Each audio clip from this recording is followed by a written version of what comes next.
भूंगरा में अग्नि पीड़ितों को न्याय दिलाने के लिए यहाँ पे पूरा राजपूत समाज का जमघट लगा हुआ है। देवी सिंह जी विराज रहे हैं, भवन सिंह जी पल्लड़ा विराज रहे हैं। भवन सिंह जी जरा इस पे बोलिए प्रकरण पे। भूंगरा जो शेरगढ़ के पास में जो गैस त्रासदी हुई है उसको लेकर के हमारे पूरे राजपूत समाज और छत्तीसों कौम में रोष है कि आज तक राज्य सरकार और केंद्र सरकार का कोई भी प्रतिनिधि यहाँ पे उन लोगों से पूछा, पीड़ितों से, कि उनकी क्या हालत है, क्या उनकी मदद करनी चाहिए, क्या उनका सहयोग करना चाहिए। जो सहयोग की जगह कम से कम उनका एक प्रतिनिधि भी यहाँ पे नहीं आया। आज छोटी सी कहीं भी गाँव में अगर कोई बकरी भी मर जाती है तो राज्य सरकार के प्रतिनिधि और केंद्र सरकार के प्रतिनिधि वहाँ पहुँच जाते हैं, लेकिन यहाँ 33 मौत हो चुकी है। उसके बावजूद आज तक यहाँ सरकार प्रशासन सब सोया हुआ है और आज तक ना उसकी मदद की है। हमारी सर्व समाज की और राजपूत समाज की एक मांग है कि जो लोग मर्द हैं उनके परिवार को नौकरी दी जाए, 50-50 लाख रुपए का केंद्र सरकार और राज्य सरकार द्वारा मुआवजा दिया जाए। हम माननीय प्रधानमंत्री जी से और माननीय मुख्यमंत्री जी से मांग करते हैं कि हमारे जो पीड़ित परिवार है उनको 50 लाख रुपए का मुआवजा दिया जाए और नौकरी दी जाए। ये लेकर के आज हम ज्ञापन दे रहे हैं। अगर हमारी मांगें नहीं मानी गई तो ये आंदोलन आज तो जोधपुर में, आने वाले समय में ये पूरे राजस्थान में आंदोलन होगा।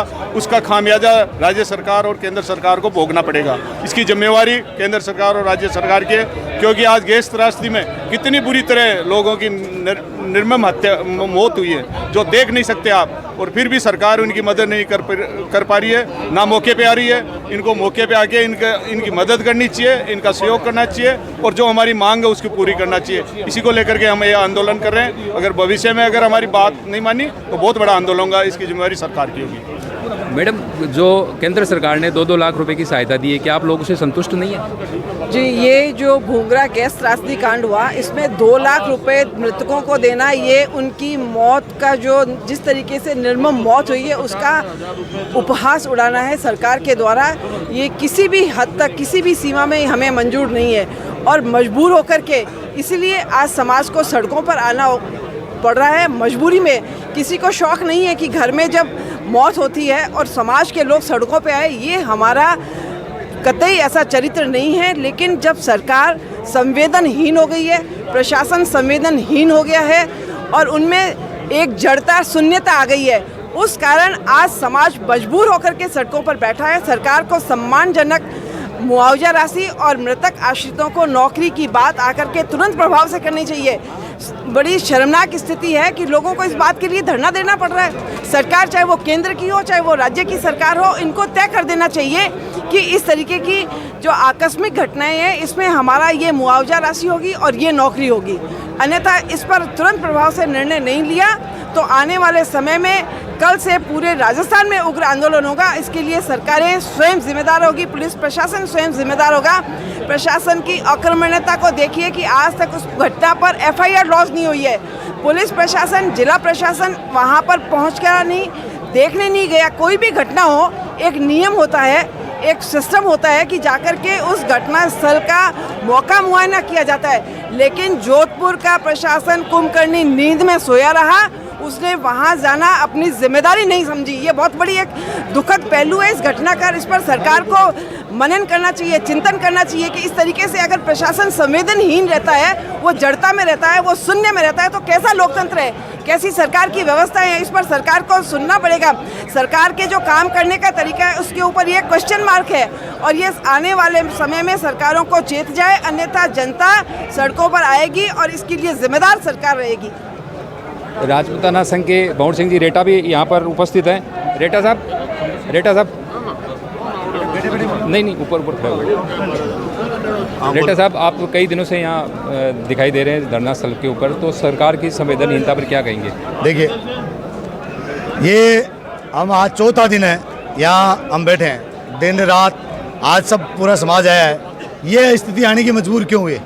मजबूर इसलिए हुई कि मैं जो को भी मानता हूँ, दोनों ही हैं, क्योंकि हम तो बापड़े हैं, हम तो जनता है। हम तो अभी कई वक्ता बोल रहे थे, हम लगातार बोल रहे, गला बैठ गया है कि मानव का जीवन का मूल्य रहा ही नहीं। फिर बोलेंगे कि राजपूताना संघ तलवारें सिखाता है, फिर सड़कों पे उतरेंगे। हम इसलिए सिखाते हैं कि हमें उसकी ज़रूरत नहीं पड़े, और ज़रूरत पड़ी तो 5 मिनट लगेगी यार, कोई बड़ी बात नहीं है। ये ज्ञापन, धरने, प्रदर्शन यहाँ तक आ चुका है, नाक तक। और मैं आपके माध्यम से, आपका शौर्य चैनल अच्छा चलता है, जनता देखती है, कहना चाह रहा हूँ स्पष्ट शब्दों में, या तो मांगे मानती है, अब की बार ज्ञापन नहीं होगा। वो साम्राज्य में तुमने कर लिया जो कुछ पंचायतें कर ली, अब हम समझ गए हैं तुम्हारे सबके षड्यंत्र राजनेताओं के, बख्शेंगे नहीं और न्याय लेके उठेंगे। मैंने साफ बोला है, मेरी धर्मपत्नी हॉस्पिटल में नहीं जाऊंगा चाहे उनके प्राण चले जाएं, समाज से बड़ा नहीं है। और मैं आया उस दिन से हॉस्पिटल में थे, और अगर उनके प्राण गए तो सरकार में पता नहीं कितने लोगों के प्राण जाएंगे, क्योंकि 32 तो यहाँ गए हैं और ये संख्या बढ़ रही है। अगर गलती से ही आज भी किसी भाई के साथ कुछ गड़बड़ हुआ तो जिम्मेदार सरकार है, केंद्र और राज्य। तो ये सोच ले अच्छे से। मांगे सब कुछ बता चुके हैं, 50 लाख मृतक को, 25 लाख घायल को सरकारी नौकरी। कल हम समझौते पे थे, समाज के साथ हमने बैठ के डिसीजन किया। हमने बोला भाई ठीक है आपकी मजबूरी हम मानते हैं, संविदा पे नौकरी दे दो, 20 लाख दे दो, हम हमारा धरना उठा लेंगे, डेड बॉडी को जो भी है क्रियाक्रम कर देंगे। लेकिन उस पर भी जब एग्री नहीं हुए, उमेश सिंह साहब मेरे साथ विराजमान है, देवी सिंह जी भाटी है, सुनीता जी भाटी आए हैं, महिपाल जी आ रहे हैं, नरुका साहब और भी कई लोग विराजमान हैं साथ में। ये सब क्यों आए? आज अगर आए ये इसलिए आए क्योंकि न्याय नहीं मिल रहा है, और न्याय के लिए हम, रतन साहब आपने आगे भी देखा होगा, हम आज ही बता रहे हैं हम पीछे हटने वालों ने नहीं चाहिए, हमें एमएलए एमपी का टिकट नहीं चाहिए। समाज के नेता हैं और समाज के लिए लड़ेंगे किसी भी। और आज यहाँ पे सबसे बड़ी बात है, यहाँ पे न कोई जाति देख रहा है, न कोई धर्म देख रहा है, न कोई पार्टी देख रहा है, जो भी सुन रहा है वो दौड़ के आ रहा है। तो सरकारों को सुनना चाहिए ना, ये यहाँ कोई वर्ग विशेष नाराज नहीं हो रहा है, कोई आपस में कोई कंपटीशन नहीं है, बिल्कुल पूर्णतया मानवता की बात है, और इस पर भी नहीं सुन रहे। तो ये तो नीचता की पराकाष्ठा है। आप शाम तक का समय कर लेते हैं तो ठीक है, नहीं तो 2-4 एमएलए नहीं बनेंगे तो कोई फर्क नहीं पड़ेगा। 2-4 मुख्यमंत्री हमने पहले बदले हैं और बदल देंगे, ये क्लियर है। तो यहाँ पर महिपाल जी मकराना भी है, राजेंद्र सिंह जी नरुका भी है, और भी बहुत सारे नेता हैं, उनके भी विचार हम आपको थोड़ी देर में दिखाएंगे। तब तक बने रहे हमारे साथ, धन्यवाद।